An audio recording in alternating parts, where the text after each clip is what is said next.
নমস্কাৰ।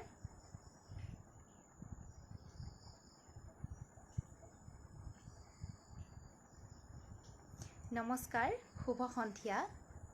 আলাপ দি কনভাৰচেশ্যন ফেচবুক গ্ৰুপলৈ মই বৰষা চহৰীয়াই আপোনালোক সকলোকে আন্তৰিক স্বাগতম জনাইছোঁ। অন্ধবিশ্বাস বনাম বৈজ্ঞানিক মানসিকতা শীৰ্ষক লাইভ ছেশ্যন এটিলৈ মই আপোনালোকৰ সন্মুখত উপস্থিত হৈছোঁহি। আজি আমাৰ লগত ভালেগৰাকী অতিথি উপস্থিত থাকিব, বিজ্ঞানৰ লগত জড়িত ব্যক্তি। তেওঁলোক আজি আমাৰ অতিথিসকল হৈছে শ্ৰদ্ধাৰ ডক্টৰ ইন্দুকলমত দিহিঙীয়া, তেখেত থাকিব। তেখেত এগৰাকী গৱেষক, লগতে উপস্থিত থাকিব এগৰাকী লিখক, লগতে পৰিৱেশ সচেতন কৰ্মী মানস প্ৰতিম দত্ত আৰু সঞ্জীৱ গোহাঁই ডাঙৰীয়া। তেখেত ফৰ্মাৰ JRF আৰু বৰ্তমান জলসম্পদ বিভাগৰ কনিষ্ঠ অভিযন্তা হিচাপেও উত্তীৰ্ণ হৈছে। আমি তেওঁলোকৰ লগত যিসমূহ সমাজত প্ৰচলিত অন্ধবিশ্বাস, তাত বিশ্বাস নে বিজ্ঞান জড়িত আছে, সেইসমূহ কথা পাতিম। কিছু সময় পিছতে মই মানস প্ৰতিম দত্তৰ সৈতে সংযুক্ত হ'ম। তেখেতক মই কিছু সময় পিছতে সংযুক্ত কৰিম আৰু আপোনালোকৰ জানিবলগীয়া যিকোনো পিছত সুধিব পাৰিব। ইতিমধ্যে আমাৰ লগত বিভিন্ন কেইগৰাকী ব্যক্তি সংযুক্ত হৈছে। আমাৰ লগত কিছু সময় পিছতে তেখেত উপস্থিত হ'ব।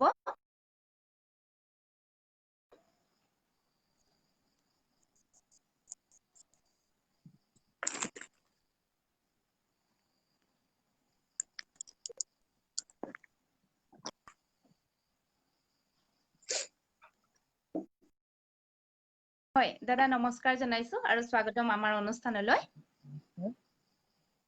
হয়, ধন্যবাদ। তুমি মোক এটা গুৰুত্বপূৰ্ণ নাজানো মই কিমান দূৰ মই যিখিনি জানো সেইখিনি জনাবলৈ চেষ্টা কৰিম।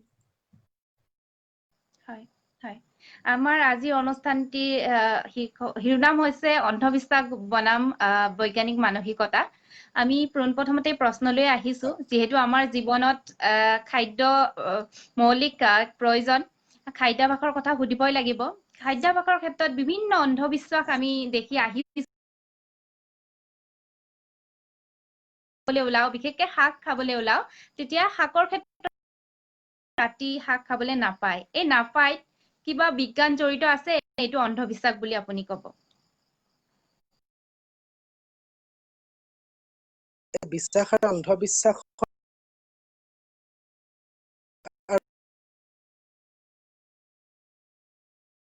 ক'ব বিচাৰো, যাৰ ভিত্তি আছে, হয়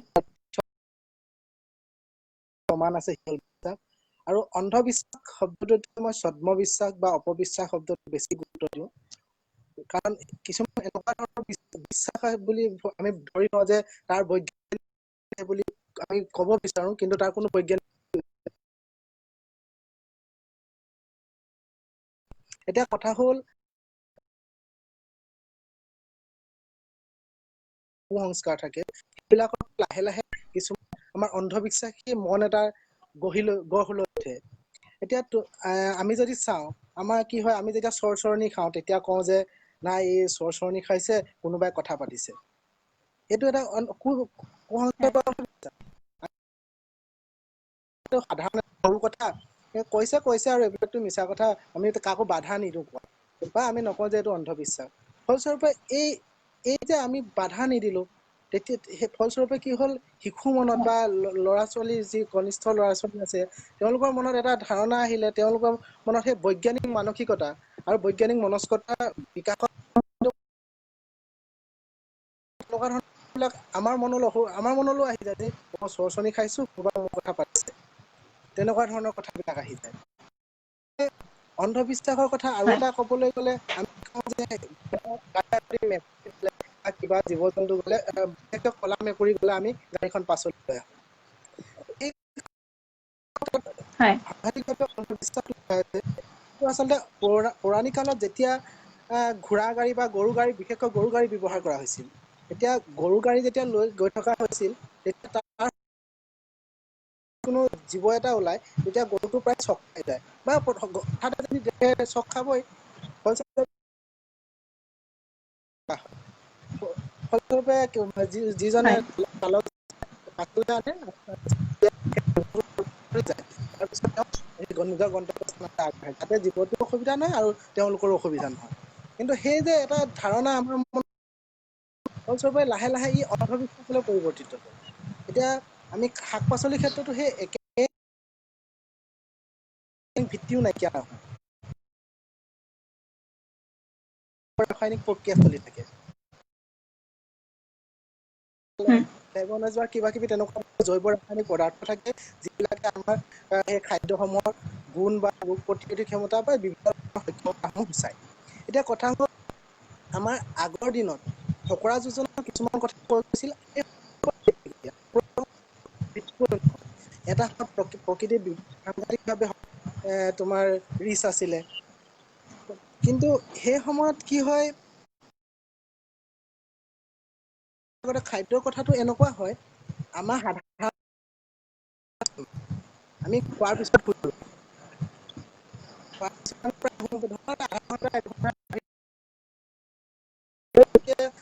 আমি যেতিয়া দিনত শাক পাচলি খালে আমাক কোনো বাধা নিদিয়ে।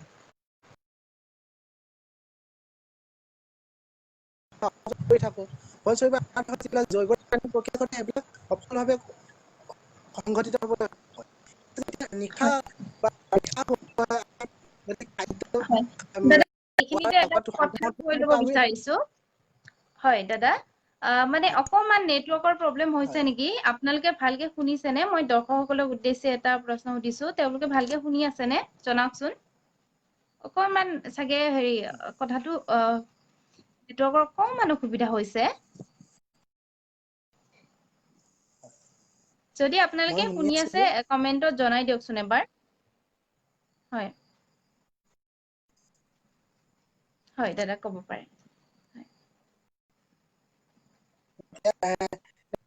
খাদ্য ধৰক আমাৰ তিয়হ কেৰেলা এইবিলাক খাদ্যৰ কথা আমি কওঁ যে ৰাতি খাব নালাগে বা বিভিন্ন শাক পাচলিও খাবলৈ নালাগে বুলি কওঁ। তাৰ মূল কাৰণ আমাৰ কিন্তু পাচন প্ৰক্ৰিয়া থাকিব আৰু তাত কি হয় বিলাকে তাৰ নিজৰ নিজৰ কাম বিলাক কৰি থাকিব। সেই কাম বিলাক যিহেতু আমি শুই গলো সেই শুই যোৱাৰ ফলত কি হব আমাৰ কিছুমান কামত জৈৱ ৰাসায়নিক প্ৰক্ৰিয়া অপকাৰ ফলস্বৰূপে আমাৰ দেহত কেতিয়াবা এচিডিটি হৈ যাব পাৰে বা গেছ হ'ব পাৰে বা ক্ষাৰকীয় বেছি হৈ যাব পাৰে। ফলস্বৰূপে আমাৰ দেহৰ ওপৰত প্ৰভাৱ পৰিব।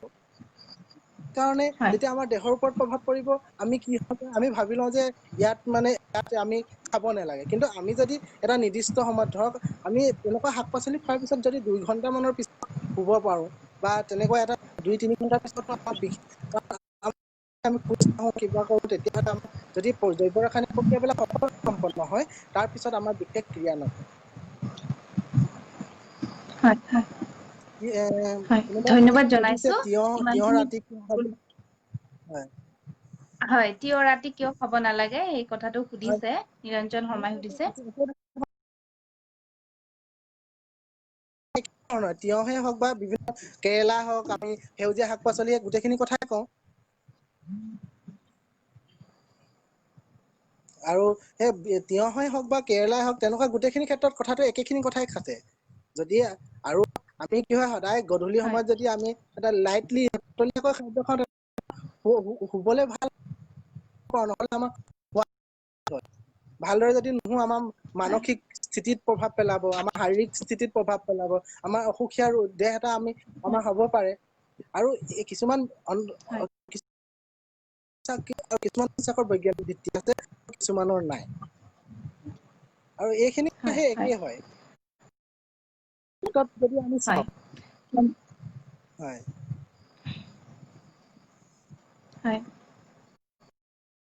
উদ্ভিদৰ ক্ষেত্ৰত সেই কথাটো আপুনি ক'বলৈ বিচাৰিছিল। আমাৰ হয় ময়ো সুধিব বিচাৰিছো এইখিনিত উদ্ভিদৰ ক্ষেত্ৰত এনেকুৱা দেখা যায় ঔটেঙা, তেতেলী গছ এইবিলাক গছ ওচৰত মানে বৈজ্ঞানিক ভিত্তি কিবা আছে নে ইয়াত অন্ধবিশ্বাস জড়িত হৈ আছে? আচলতে মই যে কৈছিলো তোমাৰ কথা সেই একেদৰে হয় আমাৰ এটা ফকৰা আছে আগফালে তেতেলী পাছফালে সেইবোৰ মানুহ হল নে ফল অৰ্থাৎ আগফালে তেতেলী মানুহ দিয়া আছেনে তেনেকুৱা ধৰণৰ আমাৰ এটা আছে। তাৰ কথাটো এনেকুৱা হাতী আহিব, অৰণ্য আছিলে, অৰণ্য আছিলে। ফলস্বৰূপে বিভিন্ন বনৰীয়া জীৱ জন্তুৰ অবাধ আহ-যাহ চলিছিলে। ফলস্বৰূপে কি হয়, হাতী আহিব পতকে খাবলৈ, মানুহৰ অনিষ্ট কৰিব পাৰে। আগফালে তেতেলী বা তেনেকুৱা ধৰণৰ হৰিণ আহিব পাৰে, বাঘ আহিব, বাঘ আহিলে বাঘে মানুহক অপকাৰ কৰিব। সেই যে জীৱ জন্তুখিনি মানুহক অপকাৰ কৰিব, সেইকাৰণে সেইবিলাক কৰা সেই সময়ত প্ৰেক্ষাপটহে হৈছিল। কিন্তু সাম্প্ৰতিক সময়ত সেইখিনি কথা সম্পূৰ্ণভাৱে শুদ্ধ নহয় আৰু ইয়াৰ বিশেষ বৈজ্ঞানিক ভিত্তিও নাই। হয় হয়, ধন্যবাদ জনাইছো এইখিনিতে। আপুনি খুব গুৰুত্বপূৰ্ণ কথা কেইটামান কৈছে। অসুবিধা হৈছে আৰু যদি সম্ভৱ হয় আমি আপোনাক অকণমান কিছু সময় পিছত সংযুক্ত কৰিবলৈ আকৌ চেষ্টা কৰিম। বাৰে বাৰে বিচ্ছিন্ন হৈ গৈ আছে। নিশ্চয়। ধন্যবাদ জনাইছো। নেটৱৰ্কৰ অসুবিধা হৈছে, যদি সম্ভৱ হয় তেখেতক আকৌ কিছু সময় পিছত মই সংযুক্ত কৰিবলৈ চেষ্টা কৰিম। যথেষ্ট গুৰুত্বপূৰ্ণ কথা কেইটামান তেওঁ কৈ গ'ল, যে আমি ভাবো আমি ৰাতি তিয়হ কিয় খাব নালাগে বা শাক ৰাতি কিয় খাব নাপায়, এইখিনি কথা আপোনালোকে নিশ্চয়কৈ আজি জানিলে। আৰু কিছু সময় পিছতে মই সংযুক্ত কৰিবলৈ চেষ্টা কৰিম। এগৰাকী গৱেষক ব্যক্তি আমাৰ লগত উপস্থিত থাকিব, ডক্টৰ ইন্দুকল্প দিহিঙীয়া। তেখেতৰ লগত আমি কথা পাতিম। তেখেত বৰ্তমান IIT ইন্দোৰৰ পষ্ট ডক্টৰেল ফেল' হিচাপে আছে। মই তেখেতক সংযুক্ত কৰিবলৈ চেষ্টা কৰিছো। আৰু আপোনালোকে তেখেতক গ্ৰহণ সম্পৰ্কীয় যিকোনো প্ৰশ্ন যদি থাকে, সূৰ্যগ্ৰহণ চন্দ্ৰগ্ৰহণ সম্পৰ্কীয়, তেখেতক সুধিব পাৰিব। তেখেত আমাৰ লগত সময় পিছতে সংযুক্ত হ'ব। হয়, আপোনাক নমস্কাৰ জনাইছো আৰু স্বাগতম জনাইছো আজিৰ অনুষ্ঠানলৈ। নমস্কাৰ। হয় হয়, ভইচটো ভালকে শুনিছে? মই শুনি পাইছো, তুমি শুনিছা? হয় হয়।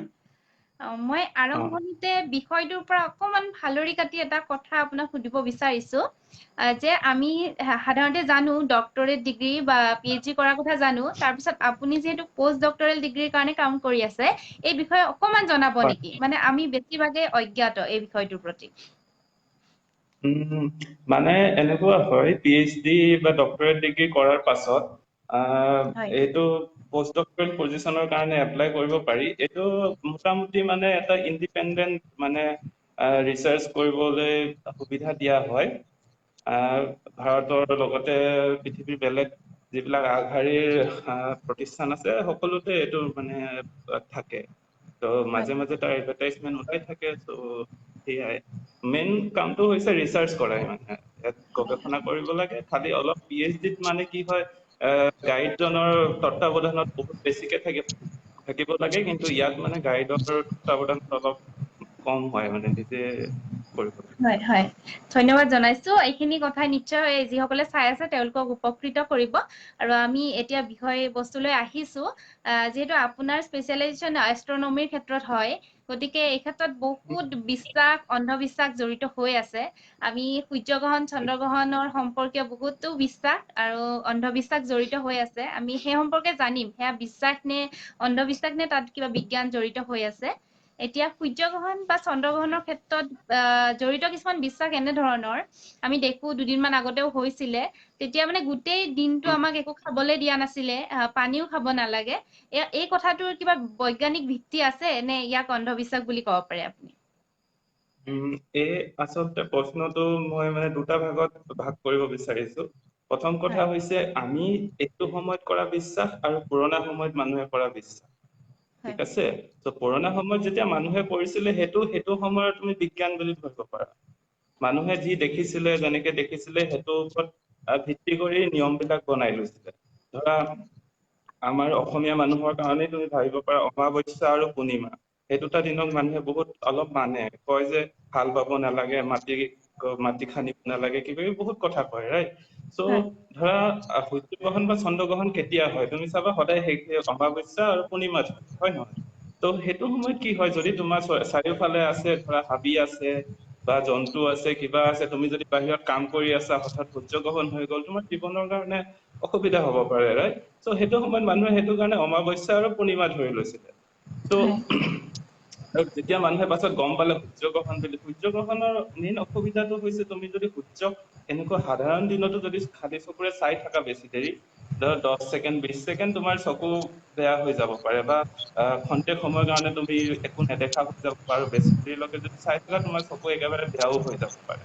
হয় ত' সেইটো হৈছে তাৰ পুৰণা কথাটো। আৰু এতিয়া হৈছে কথাটো কি, এতিয়া ধৰা মানুহে যেতিয়া বিজ্ঞানৰ মানে বিজ্ঞান সদায় মানে কি হয়, নতুন নতুন বস্তু আৱিষ্কাৰ হয় বা মানুহে নতুন নতুন কথা কয়, সেইবিলাক এতিয়া এচাম নতুন মানুহে সেইবিলাক পুৰণা যিখিনি বিশ্বাস আছে সেইখিনিৰ লগত লগ লগাই তাহাঁতক মানে খিচিৰি নিচিনা বনাই দিয়া হৈছে।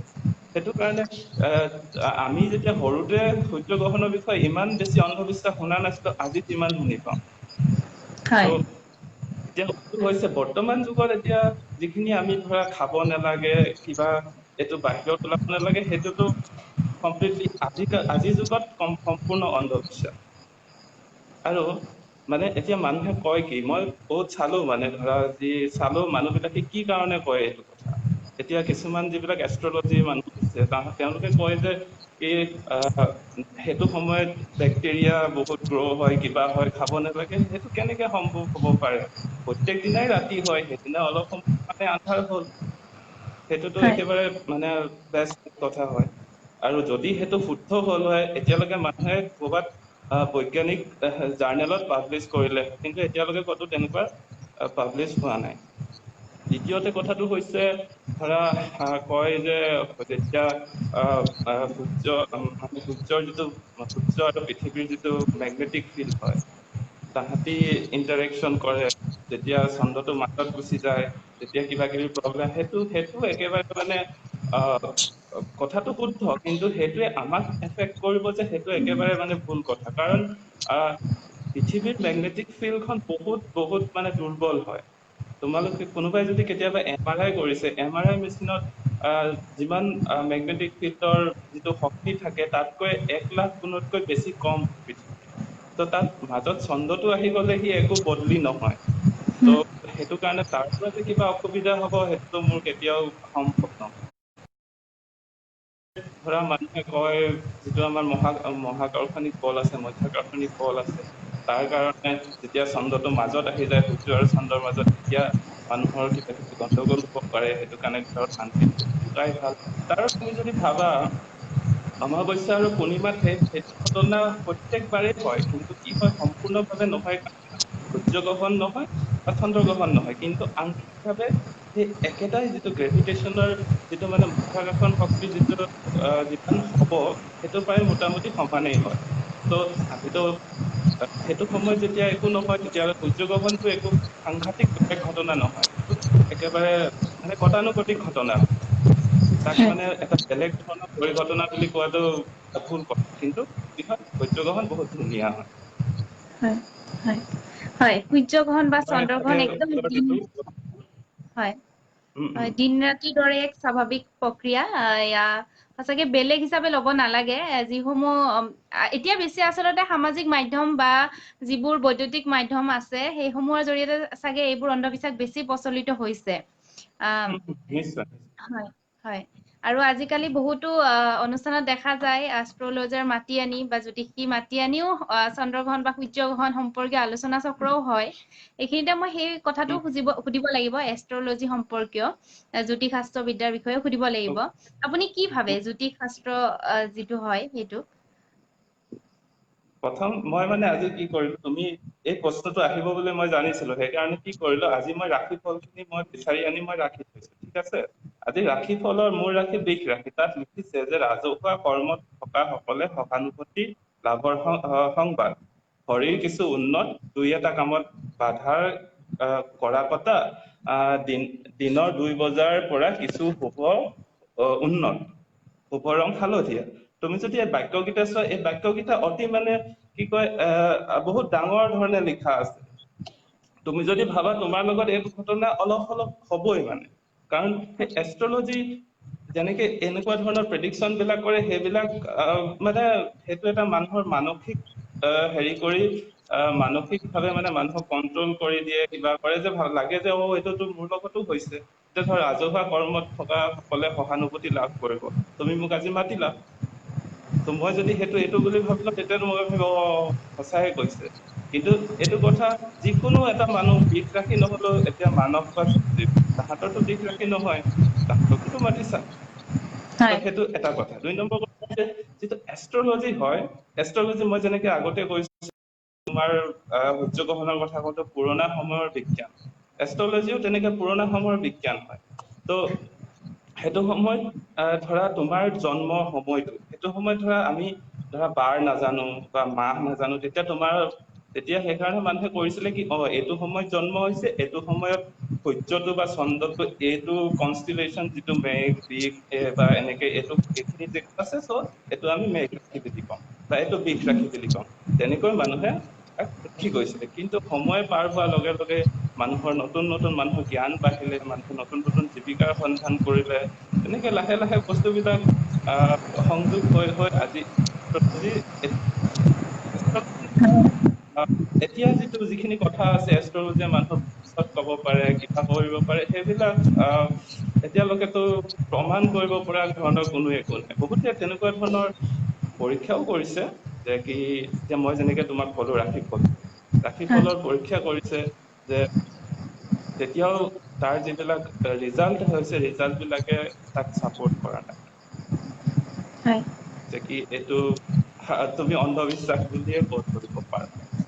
হয় কিন্তু লগতে এইটো এনেকে কয় সময়ত মনত ৰখা উচিত যে পুৰণা সময়ত এইটোৱে বিজ্ঞানৰ নিচিনা আছিলে, কাৰণ মানুহে বস্তুটো আকাশত অবজাৰ্ভ কৰিছিলে, যে দেখিছিলে যে মই আজি জন্ম হৈছে, আজি এইটো সময়ত এইখিনি জেগাত এইটো বস্তু আছে, চ' এইটো আমি এইটো বুলি কম, বিগ মেঘ যিয়ে নোকোৱা আৰু।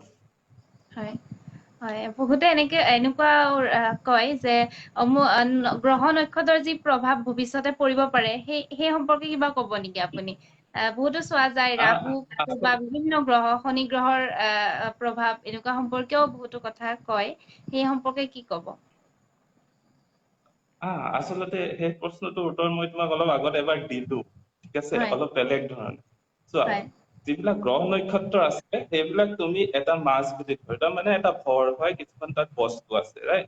সেইখিনি আমাৰ লগত ইণ্টাৰেকশ্যন কেনেকে কৰিব পাৰে? মধ্যাকৰ্ষণৰ জৰিয়তে, হয় নহয়? কিন্তু এইখিনি এতিয়া ধৰা আমাৰ চবতকৈ ধৰা যিবিলাক কনষ্টেলেশ্যন আছে বা যিখিনি ৰাশিৰ কথা কয়, সেইখিনি বহুত দূৰত আছে। আৰু যিখিনি সূৰ্যৰ যিটো মধ্যাকৰ্ষণৰ যিটো পৰিসৰ, সেই পৰিসৰত তাহাঁতৰ প্ৰভাৱ পৰাটো বহুত নগণ্য প্ৰভাৱ পৰিব, প্ৰথম কথা। 2 নম্বৰ কথা, ধৰা যদি সেইটো প্ৰভাৱ পৰে নে নপৰে তাক চাবলৈও মানুহে চাইন্টিফিকেলি কিছুমান এক্সপেৰিমেন্ট কৰিছিলে। তাৰ কাৰণে ধৰা কিছুমান ইণ্ডিয়াৰে কেইজনমান বৈজ্ঞানিকে এবাৰ এটা পৰীক্ষা কৰিছিলে। তেওঁলোকে ভাবিছিলে যে গ্ৰহ নক্ষত্ৰৰ বিলাকৰ মানে এলাইনমেন্টৰ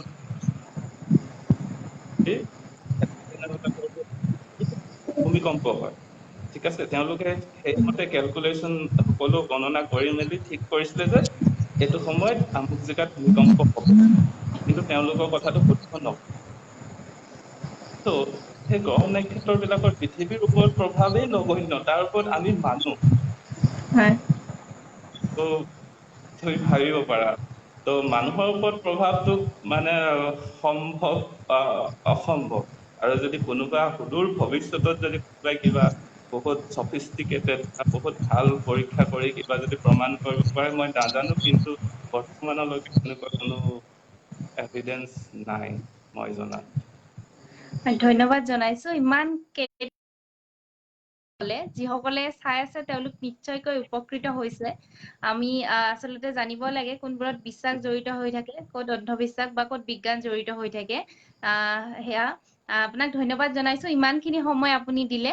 এইখিনিতে আপোনাক আমি বিদায় দিব লাগিব। ধন্যবাদ। আৰু শেষত আপোনাৰ অনুভৱটো এবাৰ জানিব বিচাৰিম আলাপৰ প্ৰতি। নাই, মোৰ ভাল লাগিলে। এয়া মই প্ৰথম এনেদৰে মানে লাইভত গৈছো বা যিকোনো ধৰা সামাজিক ভাৱে কিবা কথা কৈছো। তাৰ আগতে মই এনেকে কেতিয়াও যোৱা নাই। তোমালোকে মোক মাতিলা, তাৰ বাবে ধন্যবাদ। এনেকুৱাকে ক'ব আমি বিচাৰো, কিন্তু মানুহে কোনো নুশুধে, তো আমি যাক পাওঁ ধৰা সন্মুখত পাওঁ তেওঁলোককে কোৱা হয়। তোমালোকে কাৰণে ভাল লাগে। হয়, ধন্যবাদ। আগলৈ আপোনাক আমাৰ মঞ্চত পাম বুলি আশা ৰাখিছো, আৰু এইখিনিতে মই আপোনাক বিদায় দিব লাগিব। ধন্যবাদ। এয়া আছিল ডক্টৰ ইন্দুকল্প দিহিঙীয়া। তেওঁ ভালেকেইটা গুৰুত্বপূৰ্ণ কথা ক'লে। মই আশা কৰিছোঁ আপোনালোক সকলোৱে উপকৃত হৈছে, আৰু আপোনালোকৰ যদি এনেকুৱা মনত কিবা কিছুমান কথা অন্ধবিশ্বাস যেন লাগে বা বিশ্বাস যেন লাগে, তেনেকুৱা প্ৰশ্নসমূহ আজি কৰিব পাৰে। আমাৰ তেওঁ হৈছে সঞ্জীৱ গোহাঁই। তেওঁৰ লগত আমি কিছু সময় পিছতে কথা পাতিম। তেওঁ IIT গুৱাহাটীৰ এগৰাকী ফৰ্মাৰ JRF, লগতে APSC পৰীক্ষাৰ দ্বাৰা জলসম্পদ বিভাগৰ তেখেত সহকাৰী অভিযন্তা হিচাপে উত্তীৰ্ণ হৈছে। তেখেতক আমি কিছু সময় পিছতে লাইভত সংযুক্ত কৰিম। যিসকলে চাই আছে সকলোকে ধন্যবাদ জনাইছো। মীনা পামেগাম তেখেতে চাই ধন্যবাদ জনাইছো। হয়, সঞ্জীৱ দা স্বাগতম জনাইছো। নমস্কাৰ। মই তোমাৰ মাতটো ভালকে পোৱা নাই। মোৰ মাতটো পাইছানে?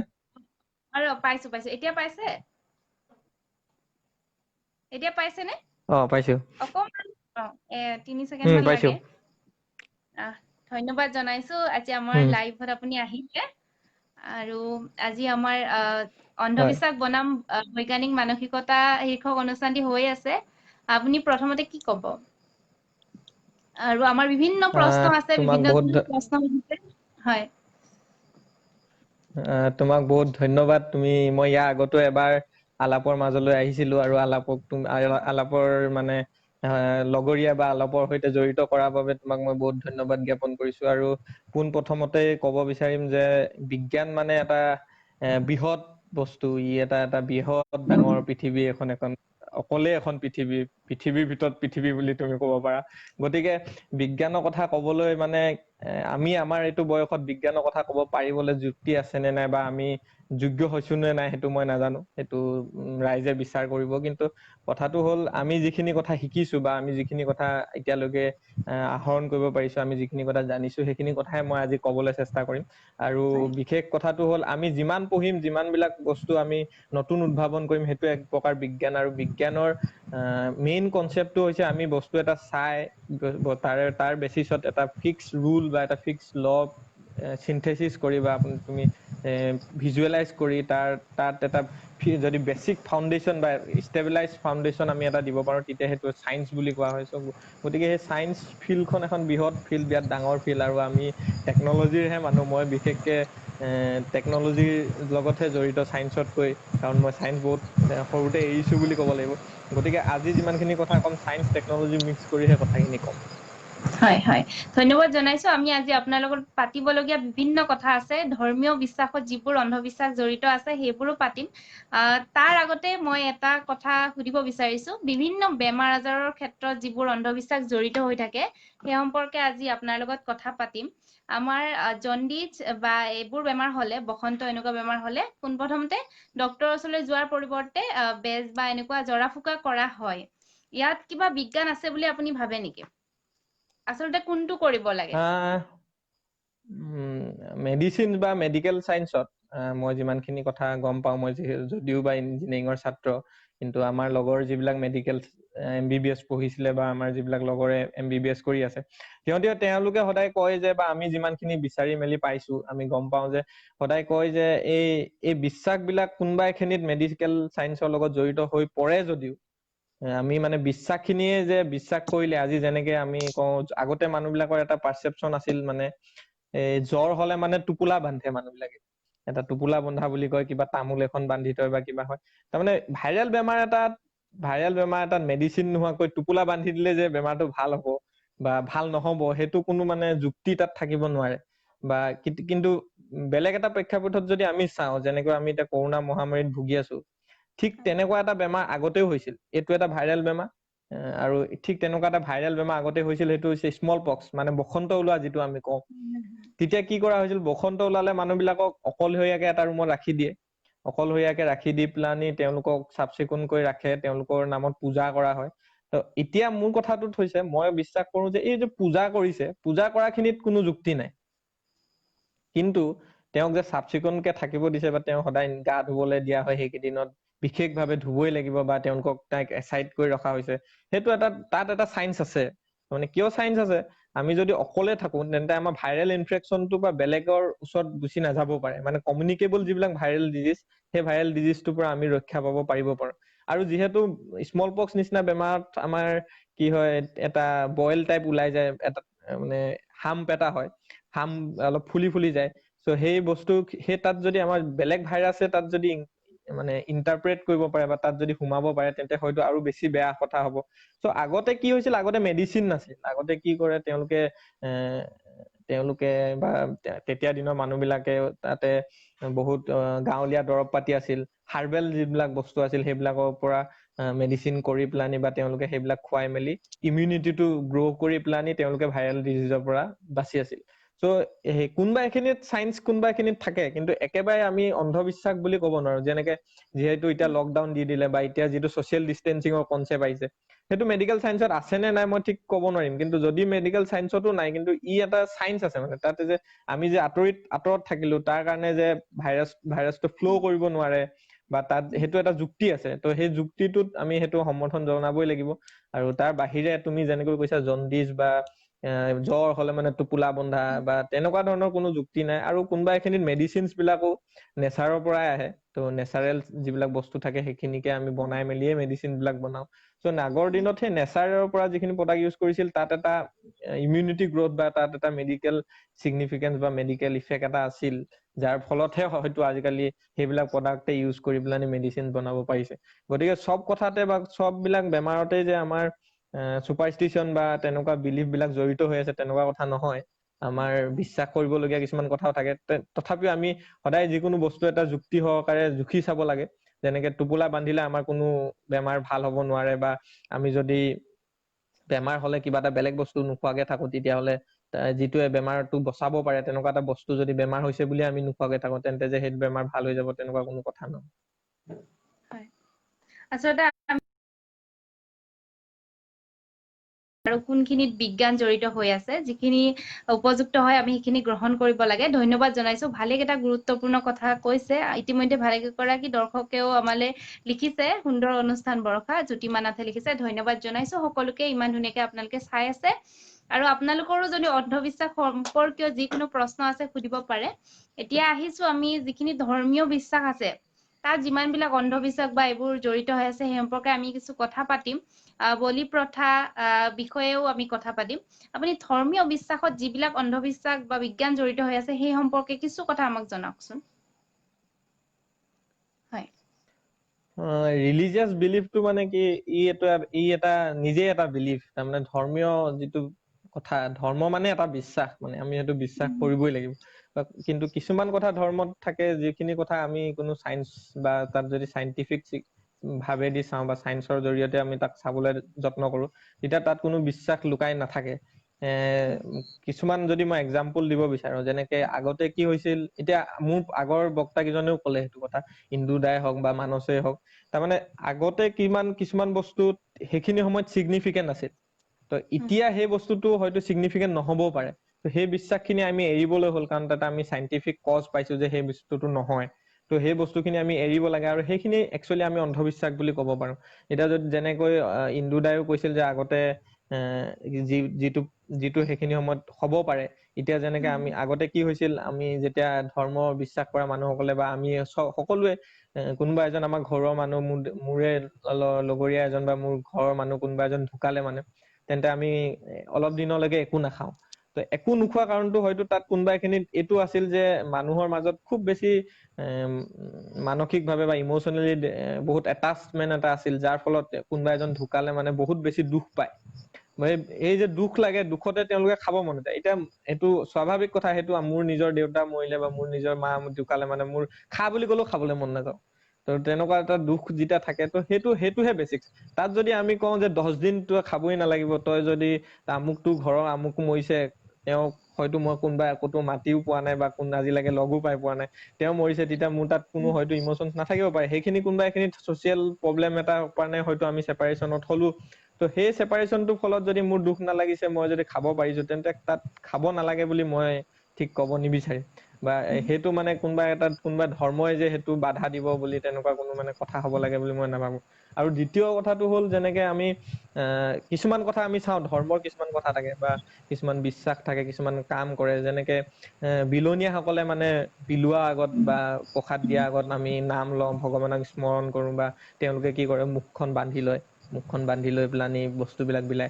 তাৰমানে মুখখন বন্ধাটো এটা বিশ্বাস, যদিও তাত এটা ভাল কথা আছে, তাৰমানে তাত এটা চাইণ্টিফিক গুণ আছে। কাৰণ তেওঁ বহুতখিনি কাম কৰি পেলানি বস্তুখিনি বিলাবলৈ গৈছে, হাতখনত বিলাইছে, মুখৰ পৰা কিবা জাৰ্মছ হয়তো যিখিনি বস্তুৱে বিলাইছে, সেই বিলাই থকা বস্তুখিনিত হয়তো জাৰ্মছ পৰিবও পাৰে। সেইকাৰণে জাৰ্মছ যাতে নপৰে, ত' মানে আমি যদি চাওঁ, লক্ষ্য কৰো, প্ৰতিটো সৰু সুৰা কথাত কোনোবা এখিনিত বিশ্বাস জড়িত হয়। আমি যে চানা দিওঁ, আমি চানা নিদি বেলেগ কি বস্তু কিয় দিব নোৱাৰো? আমি যে চানা দিওঁ বা কোনোবাই আমি ৰসগোল্লা কিয় নিদিওঁ, আমি যে চানাই দিওঁ। তাৰমানে চানাটো এনেকুৱা এটা বস্তু, যিটো বস্তু চবেই খাব পাৰে। আপোনাৰ যদি ডায়েবেটিছ আছে, ৰসগোল্লাটো খাব নোৱাৰিব পাৰে, কিন্তু চানাটো খাব পাৰে। তো সেইকাৰণে হয়তো কোনোবা এখিনিত সেইখিনি সময়ত এই এটা এনেকুৱা এটা বস্তু বিচৰা হৈছিল, যিটো বস্তু চবেই খাব পাৰে, আৰু চবেই খোৱাৰ ফলত খাব পৰাকে এটা বস্তু দিয়া হৈছিল। ঠিক তেনেকৈ কিছুমান ৰিলিজিয়াছ বিলিফত আমাৰ চাইন্স লুকাই আছে, মই নাই বুলি ক'ব নোৱাৰিম। কিন্তু চব কথাতে যে আমি চাইন্স মানে চব বিশ্বাসে যে অন্ধবিশ্বাস, সেইটো নহয়। আৰু চব বিশ্বাসে যে আমি মানিবই লাগিব, সেইটো কথা নহয়। ত' সেই বস্তুখিনি আমি ছেপাৰেট কৰিব লাগে। আৰু আচল কথাটো হ'ল, আজিকালি বস্তুবিলাক পাবলৈ খুব সহজ। আমি যদি গুগলত জাষ্ট চাৰ্চ কৰো, বা আমি যদি গুগলত কিবা এটা বস্তু মাৰি চাৰ্চ কৰো, বা যিকোনো চাৰ্চ ইঞ্জিনত যদি আমি জাষ্ট চাৰ্চ কৰো, এইটো বহুত সহজে আমি বস্তুবিলাক পাই যাওঁ। সদায় এইটো কথা জানিব লাগে যে আমি কোনবিলাক কথা, মানে ক'ত প্ৰকাশ কৰা কথাবিলাক আমি বিশ্বাস কৰিম। হয়তো কোনোবা এজনে, ময়ো হয়তো কাইলে কোনোবা এখন পেপাৰত বা কোনোবা এটা আৰ্টিকেলত মই লিখি দিম যে এইটো বস্তু অন্ধবিশ্বাস। কিন্তু আমি নিজে এনালাইচিছ কৰি চাব লাগে, বা আমি নিজে কোনোবা এটা ভাল জেগাত বিচাৰি, বা কোনোবা ৰিচাৰ্চ জাৰ্নেল বিলাকত বিচাৰি চাব লাগে যে এই কথাটো মানে যুক্তিসংগত হয় নে নহয়। মই ক'লো বুলিয়ে যে বিশ্বাস কৰি ল'ব লাগিব, সেই কথাটো নহয়। তাৰমানে প্ৰাসংগিকতা কিছুমান কথা আছে, আগতে যিবিলাক হৈছিল এতিয়া নহ'বও পাৰে। আগতে হৈছিল বুলি আমি যে বিশ্বাস কৰিম, তেনেকুৱা কথা নহয়। চ' সেই অন্ধবিশ্বাসটো এতিয়া বহুতখিনি মোৰ দৃষ্টিত আজিকালি বহুতখিনি বা আমাৰ চামৰ যিখিনি মানুহ, তো সিহঁতে বহুতখিনি অন্ধবিশ্বাস বিলাক দূৰ কৰিছে। আজিকালি ডাইনী হত্যা বহুত কমি গৈছে বুলি ক'ব পাৰি। তাৰমানে ডাইনী হত্যা বা তেনেকুৱা ধৰণৰ যিবিলাক বহুত বেছি প্ৰব্লেমেটিক। আগতে কি হৈছিল, মানুহে কিছুমান অন্ধবিশ্বাস আছিল, যেনেকে ডিভৰ্চ দি দিলে মানে সেইজন মানুহৰ লগত কোনোদিন আৰু কথা নাপাতে, বা তেওঁক অকলশৰীয়া কৰি দিয়া নিচিনা হয়। মানুহ মৰিলে বগা কাপোৰে পিন্ধিব লাগিব। সেইবিলাক কিছুমান অন্ধবিশ্বাস আছিল। এতিয়া কোনোবা আজিকালিতো সেইটো ব্ৰেক কৰা হৈছে, সেইবিলাক বহুত জ্ঞান আহৰণ হৈছে। কাৰণ আজিকালি ছেকেণ্ড মেৰেজো হয়। ত' সেইটোত মানে বেয়া পাবলগীয়া বা কোনোবা যুক্তি নাইকিয়া কথা নহয়। মানে ছেকেণ্ড মেৰেজ হ'ব পাৰে, কোনোবা এজন ঢুকালে, কম বয়সত ঢুকালে, বা কিবা তেওঁ প্ৰব্লেমছৰ কাৰণে ডিভোৰ্চ দিলে, তাৰ কাৰণে যে কিবা এটা হ'ব, বা সেইটো মানে তেওঁ বিয়াত বেয়া এটা কাম এটা কৰিলে, সেইটো নহয়।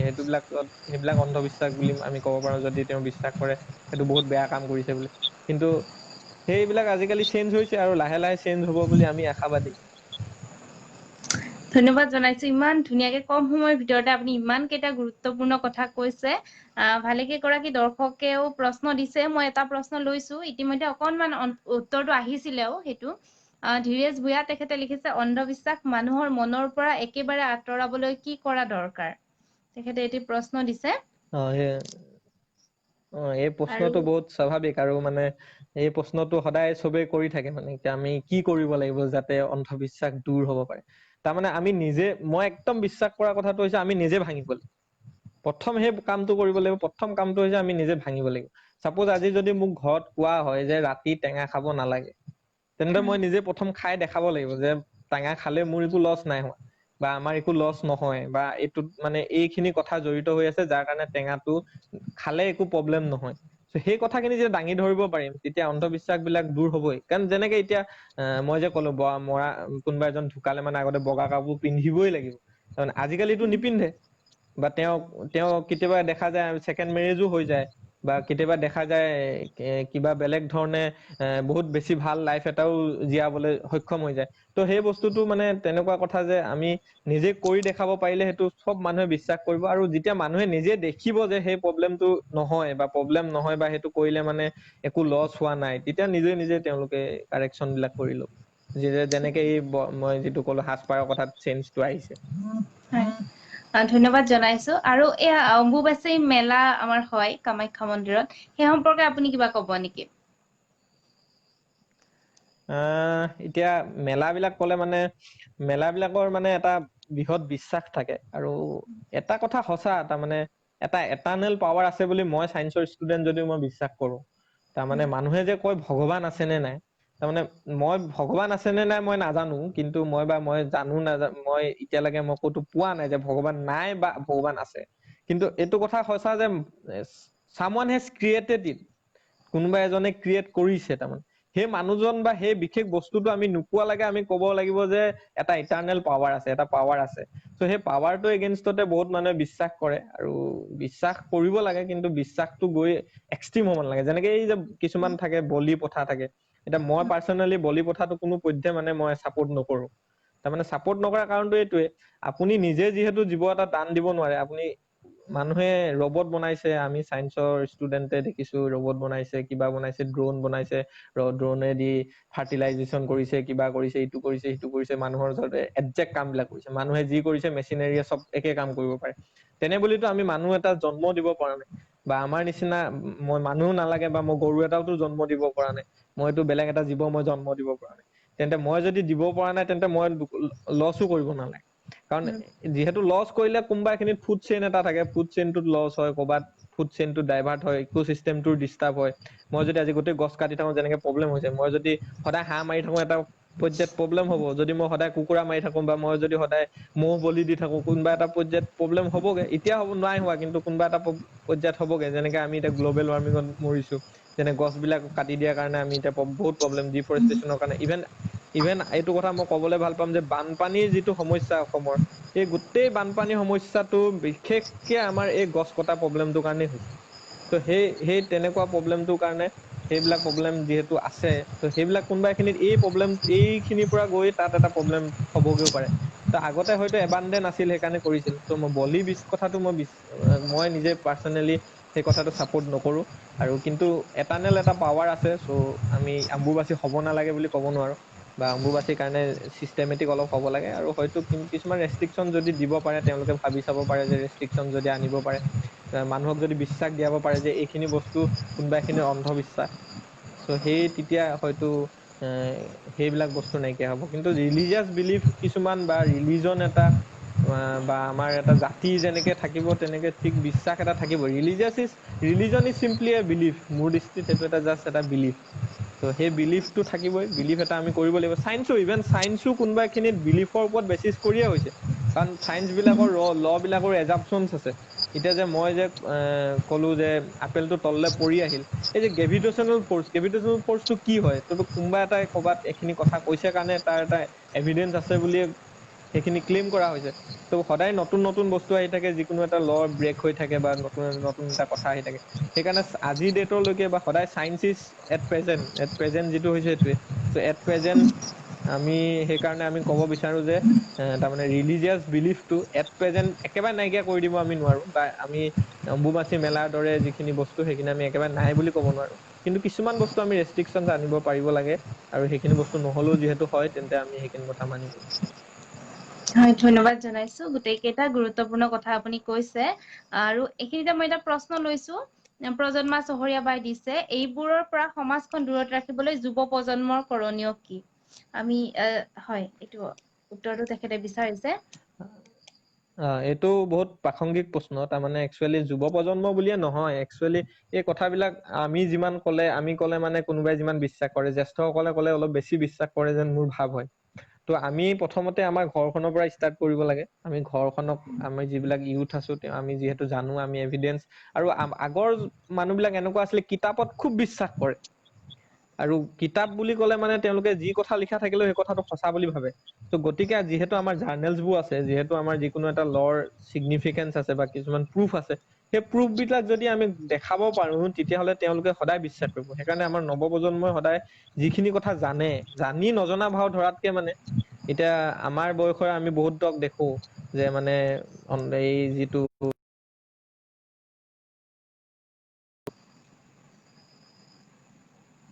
ৰাখিব নালাগে, তেনেকুৱা ধৰণৰ বহুত কিছুমান কথা তেওঁলোকে নিজে বিশ্বাস কৰে।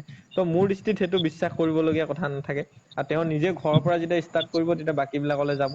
মানে সদায় আমাৰ ষ্টাৰ্টিংটো আমি ষ্টাৰ্ট কৰিব লাগে। যদি আমাৰ নৱপ্ৰজন্মই ষ্টাৰ্ট কৰে, তেতিয়া আমাৰ ঘৰৰ মানুহখিনিক যদি কয়, মা দেউতাহঁতক যদি আমি বুজাব পাৰো, তেতিয়া মা দেউতাহঁতে তেওঁলোকৰ বয়সৰ মানুহখিনিক যেতিয়া বুজাব, এদিন তেতিয়া গোটেই বস্তুটো হৈ পৰিব। চ' গোটেই দায়িত্বটো নৱপ্ৰজন্মৰ হাতত যে তেওঁলোকে বস্তুটো শ্বেয়াৰ কৰিব লাগে যিমান পাৰে। ধন্যবাদ জনাইছো ইমান কেইটা আপুনি গুৰুত্বপূৰ্ণ কথা ক'লে ক'ত বিশ্বাস জড়িত হৈ আছে ক'ত অন্ধবিশ্বাস বা ক'ত বিজ্ঞান আমি সেইটো চালি জাৰি চাব লাগে মানুহক সেইকাৰণে বিবেক দিছে গতিকে আমি সেই বিবেক ব্যৱহাৰ কৰি আমি সেইখিনি চালি জাৰি চাই যিটো উচিত সেইটো গ্ৰহণ কৰিব লাগে আৰু অনুচিতখিনি আমি পেলাই দিব লাগে ধন্যবাদ জনাইছো আপোনাক ইমানখিনি সময় আপুনি দিলে আৰু বিভিন্ন গৰাকী আমাৰ লগত চাই আছে সকলোকে ধন্যবাদ জনাইছো আব্দুল কাদিৰ তেখেতে লিখিছে চাই আছো কথাবোৰ ভাল লাগিছে ধন্যবাদ জনাইছো আৰু এটি প্ৰজন্মা চহৰীয়া বাই লিখিছে কথাবোৰ বৰ ধুনীয়াকে কৈছে দাদা আপোনাক বহুত বহুত ধন্যবাদ মই থেংক আপোনাক ইউ। বহুত বহুত ধন্যবাদ দিছো ইমান ধুনীয়াকে কথাখিনি ইমান সহজ সৰল ভাৱে বুজাই দিছে আমি ভৱিষ্যতেও আপোনাক আলাপৰ মঞ্চত পাম বুলি আশা ৰাখিছো শেষত কি ক'ব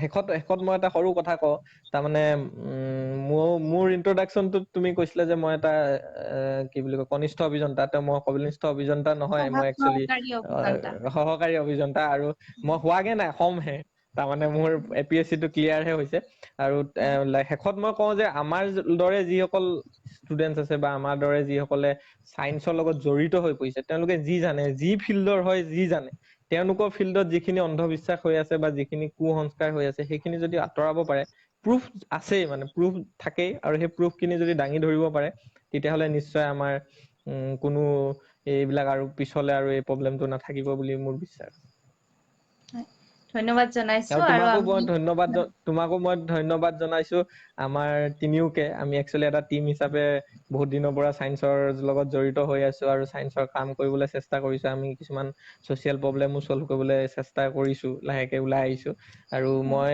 বিশেষকে ধন্যবাদ তোমাক আৰু এটা কথা দিছো যে ইন্দু দাক তোমালোকে এই আলাপৰ মজিয়ালৈ আনিলা আৰু ইন্দু দাক মই সদায় কওঁ মানে এই ভিডিঅ'টোৰ জৰিয়তেও ক'ব বিচাৰিছো ইন্দু দাই সদায় লুকাই থাকে মানে মানুহজন কেতিয়াও মানে কথাবিলাক বহুত জানে কিন্তু কথাবিলাক সদায় লুকাই থাকে তো তেওঁ ওলাই আহিবলৈ মই এই মজিয়াৰ জৰিয়তে আহ্বান জনাইছো তেওঁৰ দৰে যিসকল অসমীয়াই এতিয়াও IIT বিলাকত বিভিন্ন IITত ডাঙৰ ডাঙৰ গৱেষণা কৰি আছে সেই গৱেষণাবিলাক একচুৱেলি ফিল্ডৰ পৰ্যায়লৈকে পাব লাগে আৰু সেই বস্তুবিলাক চবে চালি জাৰি চাব লাগে আৰু তেতিয়া হয়তো যেতিয়া সেই গৱেষণাবিলাক ফিল্ডলৈকে পাব যেতিয়া একদম সৰু মানুহজনেও একদম গাঁৱলীয়া মানুহজনেও সেই কথাখিনি জানিব জনাৰ লগে লগে তেতিয়া অন্ধবিশ্বাসবিলাক দূৰ হৈ যাব হয় ধন্যবাদ জনাইছো আৰু মই আচলতে জলসম্পদ বিভাগৰ সহকাৰী অভিযন্তা ক'ব লাগিছিলে কনিষ্ঠ আহি গ'ল চাগে তেখেত সহকাৰী অভিযন্তা হিচাপে উত্তীৰ্ণ হৈছে মই এইখিনিতে আপোনাক অভিনন্দনো জ্ঞাপন কৰিছো আমাৰ অনুষ্ঠানৰ ধন্যবাদ তৰফৰ পৰা আমাৰ গ্ৰুপৰ তৰফৰ পৰা আৰু এইখিনিতে আমাৰ অনুষ্ঠানটি